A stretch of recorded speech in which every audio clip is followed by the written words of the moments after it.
എല്ലാവർക്കും സത്സംഗ് വിത്ത് ഋഷിയിലേക്ക് വീണ്ടും സ്വാഗതം. നമ്മളിന്ന് സംസാരിക്കാൻ പോകുന്ന വിഷയം എൻ്റെ ലൈഫിൽ ഏറ്റവും കൂടുതൽ പ്രധാനപ്പെട്ടൊരു കാര്യമാണ്. അതായത് നാമജപം എങ്ങനെ ലൈഫിനെ ട്രാൻസ്ഫോം ചെയ്യും എന്നുള്ളതാണ്. ഈ നാമജപം എന്ന് കേൾക്കുമ്പോൾ നമ്മളൊരു പർട്ടിക്കുലർ മതത്തിൽ മാത്രം ഒതുങ്ങുന്നതല്ല, എല്ലാ മതത്തിലുള്ളതാണ് ജപം. ജപം ഇല്ലാത്ത ഒരു മതവും ഇല്ല, ജപം ഇല്ലാത്ത ഒരു ധർമ്മവും ഇല്ല. നാമജപത്തിനോട് ഒപ്പം പവർഫുള്ളായിട്ടുള്ള മറ്റൊരു ആത്മീയ സാധനാ മാർഗം തുടക്കക്കാർക്ക് ഇല്ലെന്ന് തന്നെ വേണമെങ്കിൽ പറയാം. ഒരു ബിഗിനിങ് സ്റ്റേജിൽ നമ്മൾ സ്പിരിച്വലായിട്ടും നമ്മുടെ ഡിവൈൻ ഗ്രേസ് നമുക്ക് കൂടുതലായിട്ട് നമുക്ക് നേടണമെങ്കിലുമൊക്കെ ഏറ്റവും എളുപ്പം നമുക്ക് ചെയ്യാൻ പറ്റുന്നതും ഒരു റൂൾസും റെഗുലേഷൻസും ഒന്നുമില്ലാതെ ചെയ്യാൻ പറ്റുന്നൊരു കാര്യമാണ് നാമജപം. എൻ്റെ ലൈഫിൽ ഞാൻ ഒരിക്കലും മുടക്കാത്തൊരു കാര്യം നാമജപമാണ്. എന്താണ് നാമം എന്ന് പറയുന്നത്? നാമം basically means A high frequency word, ഉയർന്ന വൈബ്രേഷനിലുള്ള ഒരു വേർഡ്. അതൊരു ഗ്രന്ഥത്തിൽ നിന്നാകാം, ആത്മീയ പുസ്തകങ്ങളിൽ നിന്നാകാം, എന്തും ആകാം. അതൊരു ദൈവത്തിൻ്റെ പേരായിരിക്കാം, അനേകം പേരുകളിൽ ഒന്നായിരിക്കാം. ഇതെല്ലാം നാമമാണ്. അപ്പോൾ ഡിവൈൻ്റെ നെയിംസിനുള്ള പവർ എന്താണ്? നമ്മൾ സാധാരണ ചാൻറ്റ് ചെയ്യുന്നത് പോലെയല്ല. ഡിവൈൻ നെയിംസ് ചാൻറ്റ് ചെയ്യുമ്പോൾ നമ്മളുടെ ബോധതലം ഉയർന്ന് നമ്മളുടെ കോൺഷ്യസ് ലെവൽ സാധാരണ ഗതിയിൽ മൂലാധാരത്തിലോ അല്ലെങ്കിൽ നമ്മളുടെ കോൺഷ്യസ് ലെവൽ സ്വാധിഷ്ഠാന ചക്രത്തിലോ ആയിരിക്കും. അതുകൊണ്ടാണ് നമുക്കൊരുപാട് പ്രോബ്ലംസും ലൈഫിൽ ഉണ്ടാകുന്നത്. എന്നാൽ നാമജപം ചെയ്യുന്ന സമയത്ത് ഈ ബോധതലം ഈ മൂലാധാരത്തിൽ നിന്നും സ്വാധിഷ്ഠാനത്തിൽ നിന്നും അത് ഉയർന്ന ചക്രങ്ങളായ അനാഹതത്തിലേക്കും അല്ലെങ്കിൽ വിശുദ്ധിയിലേക്കും മണിപൂരകത്തിലേക്കും ഒക്കെ പോകാൻ ചാൻസ് ഉണ്ട്. അതിന് കൂടുതൽ സാധന ആവശ്യമാണ്, അതിനപ്പുറത്തേക്കും പോകാൻ. പക്ഷെ നാമജപം ചെയ്യുന്നതോടുകൂടി നമ്മൾ പരിശുദ്ധമാകും, നമ്മുടെ പ്യൂരിറ്റി ആകും. നാമജപം ചെയ്യുന്ന ഒരാൾക്ക്, സ്ഥിരമായി നാമജപം ചെയ്യുന്ന ഒരാൾക്ക് ഓരോറ ക്ലെൻസിങ്ങിൻ്റെയും ആവശ്യമില്ല. കാരണം നാമജപത്തിലൂടെ തന്നെ നമ്മുടെ സൂക്ഷ്മമായിട്ടുള്ള എല്ലാ എനർജികളും ക്ലെൻസ് ആകുന്നതാണ്. നാമജപത്തിലൂടെ തന്നെ ഈവൻ ചക്രങ്ങൾ പോലും പല സമയത്തും ബാലൻസ്ഡ് ആകും. സ്ഥിരമായിട്ടുള്ള നാമജപം എന്ന് വെച്ചാൽ ഇന്ന് നമ്മൾ ചെല്ലുകയാണ്. ഇപ്പോൾ ഫോർ എക്സാമ്പിൾ, ഇപ്പോൾ രാമ രാമ രാമ, അല്ലെങ്കിൽ അല്ലാഹു അക്ബർ, അല്ലെങ്കിൽ എന്താണോ നിങ്ങളുടെ മതത്തിൻ്റെ ആ ഒരു നാമം, അത് ചൊല്ലിക്കൊണ്ടിരിക്കുകയാണ്. ഒരു ദിവസം ചൊല്ലി, നാളെ ചൊല്ലിയില്ല, പിന്നെ പിറ്റേ ദിവസം, ഇങ്ങനെ ചൊല്ലിയിട്ട് കാര്യമില്ല.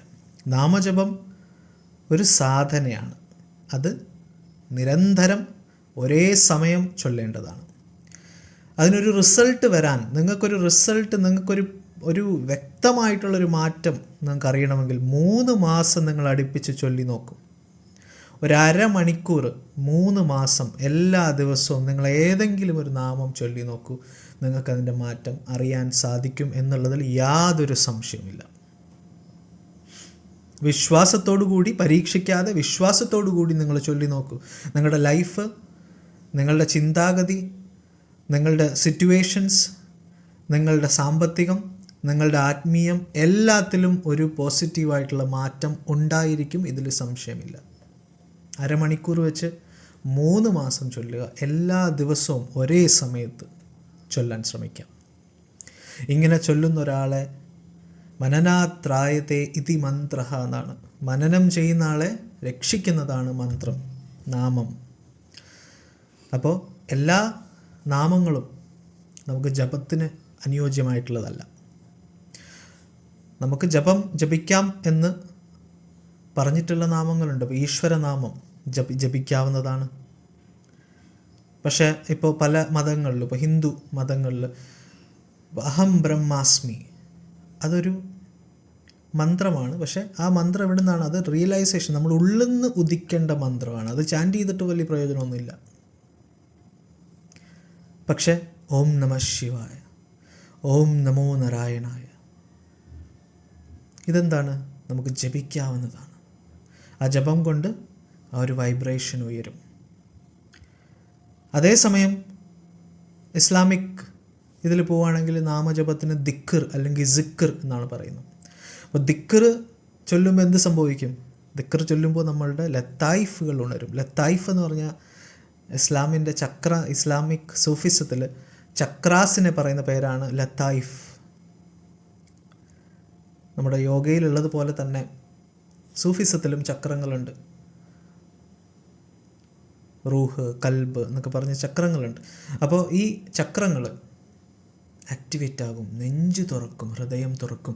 ഹൃദയത്തിലൂടെയാണ് നമുക്ക് ഈശ്വരനുമായിട്ട് കണക്ട് ചെയ്യാൻ സാധിക്കും. നമ്മുടെ ഉള്ളിലുള്ള ബേസിക്കലി എന്താണ് പറയുന്നത്?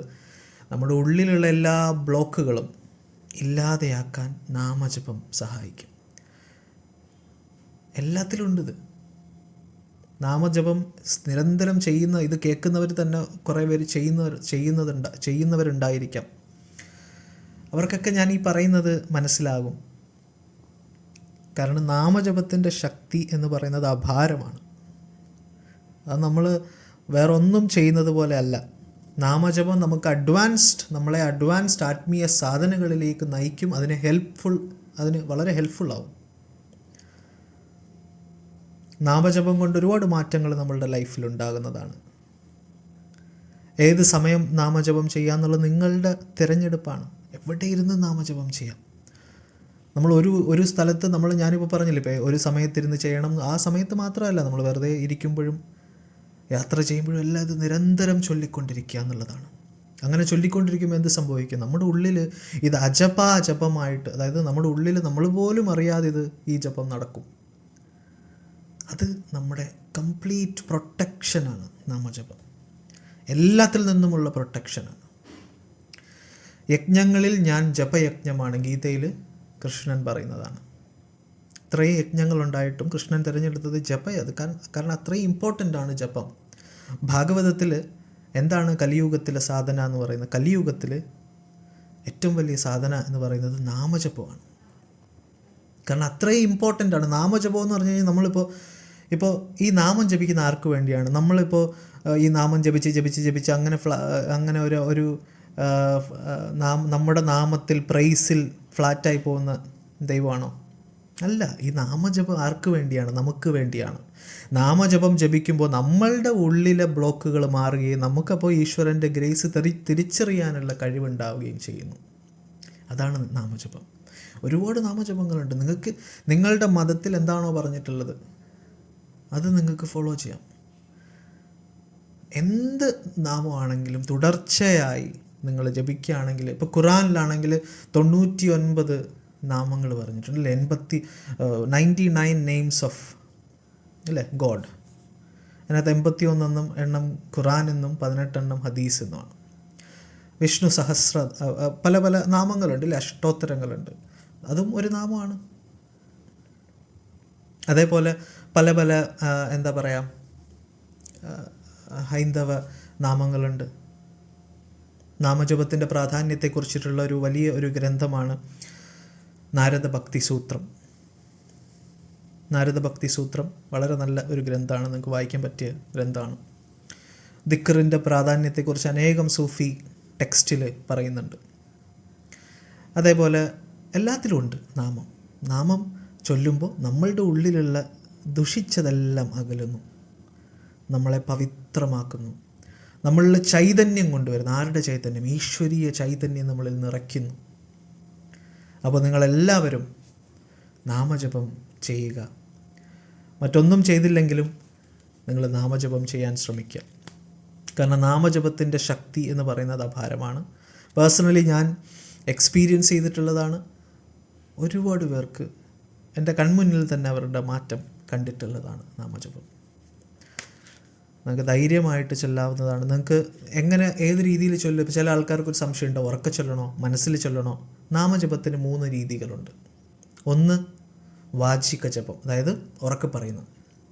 രണ്ടാമത്തത് ഉപാംശു എന്ന് പറയുമ്പോൾ നമ്മൾ ചുണ്ടനക്കി പറയും, ഇങ്ങനെ രഹസ്യം പറയുന്ന പോലെ വിസ്പർ ഇങ്ങനെ പറയത്തില്ലേ. മൂന്നാമത്തത് മാനസികം. മനസ്സിൽ പറയുന്നു. ഇതിനകത്ത് ഏറ്റവും പവർഫുൾ ഏതാണെന്ന് ചോദിച്ചു കഴിഞ്ഞാൽ മാനസികം, തുടക്കത്തിൽ. പക്ഷേ തുടക്കക്കാരെപ്പോഴും അനുഷ്ഠിക്കേണ്ടത് വാചിക ജപമാണ്, ഉറക്കെയുള്ള ജപമാണ്. കാരണം എന്താണ്? മനസ്സിൽ നാമം ചൊല്ലുമ്പോഴായിരിക്കും വേറെ വല്ലതും ചിന്ത വരുന്നത്. അതുകൊണ്ട് ഉറക്കെ ചൊല്ലുക. ഉറക്കെ ചൊല്ലുമ്പോൾ എന്ത് സംഭവിക്കും? മനസ്സിൽ കൂടുതലായിട്ട് നമുക്ക് ഫോക്കസ് കിട്ടും. കമ്പയർഡ് ടു ബാക്കി ഇത് വെച്ച് നോക്കുമ്പോൾ കൂടുതലായിട്ട് നമുക്ക് ഫോക്കസ് കിട്ടും. അതുകൊണ്ട് തന്നെ നമ്മളെപ്പോഴും തുടങ്ങുമ്പോൾ ഉറക്കെയുള്ള നാമജപം ചെയ്യുക. ഉറക്കെന്ന് വെച്ചാൽ നാട്ടുകാർ കേൾക്കുന്ന ഉറക്കല്ല, നമുക്ക് സ്വയം കേൾക്കാൻ പറ്റുന്ന രീതിയിൽ നമ്മൾ ചൊല്ലുന്നത് കേൾക്കുകയും വേണം, ഫീൽ ചെയ്യുകയും വേണം. ഇപ്പോൾ രാമ എന്ന് ചൊല്ലുമ്പോൾ രാമ എന്നുള്ളത് നമ്മൾ പറയുകയും കേൾക്കുകയും വേണം, അല്ലേ? ഇപ്പോൾ രാമ എന്ന് വെച്ചാൽ എന്താണ്? രാമ എന്ന് വെച്ച് കഴിഞ്ഞാൽ ഓം നമ ശിവായ, ഓം നമോ നാരായണയുടെയും കോമ്പിനേഷനാണ്. ഈ ഓരോ മന്ത്രത്തിനും ഒരു കാതലുണ്ട്. ഈ കാതലാണ് അതിനർത്ഥം കൊടുക്കുന്നത്. ഓം നമ ശിവായ എന്ന് പറഞ്ഞു കഴിഞ്ഞാൽ അതിനർത്ഥം കൊടുക്കുന്ന വേർഡ്, അതിൻ്റെ കാതൽ എന്ന് പറയുന്നത് മായാണ്. മായ എടുത്ത് മാറ്റിക്കഴിഞ്ഞാൽ ഓം നമ ശിവായയ്ക്ക് പല അർത്ഥങ്ങളുണ്ട്. ഒരർത്ഥമാണ് മംഗളകരമായത്, ശിവം. മായ എടുത്ത് മാറ്റി നോക്കിയേ, ഓം ന ശിവായ, മംഗളകരമല്ലാത്തത്, ഓപ്പോസിറ്റ്. അതേപോലെ ഓം നമോ നാരായണയുടെ രായാണ്, അത് മാറ്റിക്കഴിഞ്ഞാൽ അതിൻ്റെ ഓപ്പോസിറ്റ് അർത്ഥമാണ്. രണ്ടും കൂടെ ചേർത്ത് കഴിഞ്ഞാൽ രാമ. ഇപ്പോൾ രാമ എന്ന് ജപിച്ചു കഴിഞ്ഞാൽ അതുകൊണ്ടാണ് വിഷ്ണു സഹസ്രനാമം അവസാനിക്കുന്നത് ശ്രീരാമ രാമ രാമേ തീരമേ രാമേ മനോരമേ സഹസ്രനാമതത്തുല്യം രാമനാമവരാനനെ, അല്ലേ? പത്മപുരാണത്തിൽ പാർവതീദേവി ശിവനോട് ചോദിക്കുകയാണ്, ഈ 1000 വിഷ്ണുവിൻ്റെ പേരിന് തുല്യമായിട്ട് എന്തെങ്കിലും ഉണ്ടോ എന്ന് ചോദിക്കുമ്പോൾ ശിവൻ പറയുന്നതാണ് രാമനാമമാണ് അതിന് തുല്യമായിട്ടുള്ളത്. അപ്പം അത്രയും പവർഫുള്ളാണ് നാമജപത്തിൻ്റെ ശക്തി. അതേപോലെ എല്ലാ റിലീജിയനിലും അവരവരുടേതായിട്ടുള്ള നാമജപം വളരെ പ്രാധാന്യമുള്ളതാണ്. നിങ്ങളുടെ മതം ഏതാണോ, നിങ്ങളുടെ ധർമ്മം ഏതാണോ, അതനുസരിച്ച് നിങ്ങൾ നാമജപം ചെയ്യുക. എല്ലാ നാമവും ഒരേപോലെ പവർഫുള്ളാണ്. നിങ്ങളുടെ വിശ്വാസം ആണ് അതിനെ പവർഫുൾ ആക്കുന്നത്. കാരണം ദൈവം ഒന്നാണ്, അല്ലേ? ആ ദൈവത്തിനെ സ്തുതിക്കുന്ന എന്ത് നാമമാണെങ്കിലും ആ ഭാവത്തിൽ സ്തുതിക്കുകയാണെങ്കിൽ യത് ഭാവം തത് ഭവതി, എന്താണോ ഭാവം അതേപോലെ നിങ്ങൾക്ക് റിസൾട്ട് കിട്ടും. ആ ഭാവത്തിൽ നിങ്ങൾ സ്തുതിക്കുകയാണെങ്കിൽ നിങ്ങൾക്ക് അതിൻ്റെ റിസൾട്ട് ഉറപ്പായിട്ടും കിട്ടും. അതിൻ്റെ കൂടെ നാമജപം ചെയ്തിട്ട് പോയി എന്താ പറയുക, തെറ്റായിട്ടുള്ള കാര്യങ്ങളും ഭാര്യയെ ഉപദ്രവിക്കുക, ഭർത്താവിനെ ഉപദ്രവിക്കുക, കുട്ടികൾ, ഇങ്ങനെയുള്ള കാര്യങ്ങൾ ചെയ്തു കഴിഞ്ഞാൽ ഇതൊന്നും ചെയ്തിട്ട് കാര്യമില്ല. നാമജപം ചെയ്യുന്നതിൻ്റെ കൂടെ നമ്മൾ സത്പ്രവർത്തികൾ കൂടെ ചെയ്യാൻ ശ്രമിക്കുക, നല്ല കാര്യങ്ങൾ ചെയ്യാൻ നോക്കുക, അച്ഛനെയും അമ്മയും ബഹുമാനിക്കുക, എന്താ പറയുക, ഭാര്യയെ ഭർത്താവിനെ അവരെ എല്ലാം എംപതി, സ്നേഹം ഉണ്ടാവാൻ ശ്രമിക്കുക. അങ്ങനെ ഒരു സത്പ്രവർത്തികൾ വളരെ ഇമ്പോർട്ടൻ്റ് ആണ്. ദൈവികമായിട്ടുള്ള കാര്യങ്ങളിൽ കൂടുതൽ മുഴുകാനായിട്ട് ശ്രമിക്കുക. അപ്പോൾ എന്താണ്, കൂടുതലായിട്ട് നമുക്ക് ഗ്രേസ് ഉണ്ടാവും. ഈ ഗ്രേസ് ആണ് നമ്മളുടെ ഫ്യൂവൽ എന്ന് പറയുന്നത്. നമ്മളുടെ ആത്മാവിൻ്റെ ടോണിക് എന്ന് പറയുന്നത് ഈശ്വരീയ അനുഗ്രഹമാണ്. അപ്പോൾ ഈ അനുഗ്രഹം എല്ലാവർക്കും ഉണ്ടാകട്ടെ എന്ന് പ്രാർത്ഥിക്കുന്നു. ആർക്കെങ്കിലും നാമജപത്തിന് എന്തെങ്കിലും സജഷൻ വേണമെങ്കിൽ നിങ്ങൾക്ക് കമ്മ്യൂണിറ്റിയിൽ ചേരാവുന്നതാണ്. കമ്മ്യൂണിറ്റിയിൽ അതിൻ്റെ ഒരു സെഷൻ ഉണ്ടാവും, ഒരു ലൈവ് സെഷൻ ഉണ്ടാവും. നാമജപം നിങ്ങൾക്ക് തിരഞ്ഞെടുക്കാൻ ബുദ്ധിമുട്ടുണ്ടെങ്കിൽ നിങ്ങൾക്ക് ഏറ്റവും സന്തോഷം തരുന്ന ഒരു നാമമായിരിക്കണം നിങ്ങൾ ചൊല്ലാൻ തിരഞ്ഞെടുക്കേണ്ടത്. നമ്മളൊരു നാമം ചൊല്ലുമ്പോൾ നമുക്ക് ആ നാമം സന്തോഷം തരണം, ഒരു നല്ലൊരു ഫീലിംഗ് തരണം. അല്ലാത്തത് നമ്മൾ വല്ലവരും പറയാണ് ഈ നാമം ചൊല്ലും നല്ലതാണ് അത് കിട്ടും, അങ്ങനെ ചെയ്യരുത്. നിങ്ങൾക്കൊരു ചൊല്ലുമ്പോൾ നിങ്ങൾക്കൊരു ഫീൽ കിട്ടണം. അതിപ്പോൾ ഞാൻ പറഞ്ഞതായാലും ചൊല്ലരുത്. നിങ്ങൾക്ക് തോന്നുകയാണെങ്കിൽ ആ ഫീല് വരുമ്പോഴാണ് നിങ്ങളത് ചൊല്ലേണ്ടത്. അത് നിങ്ങൾ തിരഞ്ഞെടുക്കുക, കുറച്ച് സമയം എടുക്കുക. അത് പെട്ടെന്ന് നിങ്ങൾ നാമം തിരഞ്ഞെടുക്കുന്ന കാര്യമല്ല, കുറച്ച് സമയം എടുത്തിട്ട് ചെയ്യുക. അപ്പോൾ എല്ലാവരെയും നമുക്ക് ക്ലാസ്സിൽ കാണാം. കമ്മ്യൂണിറ്റിയിൽ ഫ്രീ ക്ലാസ്സസ് ഉണ്ട്. അപ്പോൾ എല്ലാവർക്കും ഒരു വളരെ നല്ല ദിവസം ആശംസിക്കുന്നു. എല്ലാവർക്കും നാമജപം സെലക്ട് ചെയ്യാൻ സാധിക്കട്ടെ, ചൊല്ലാൻ സാധിക്കട്ടെ. ദൈവം എല്ലാവരെയും അനുഗ്രഹിക്കട്ടെ. Thank you.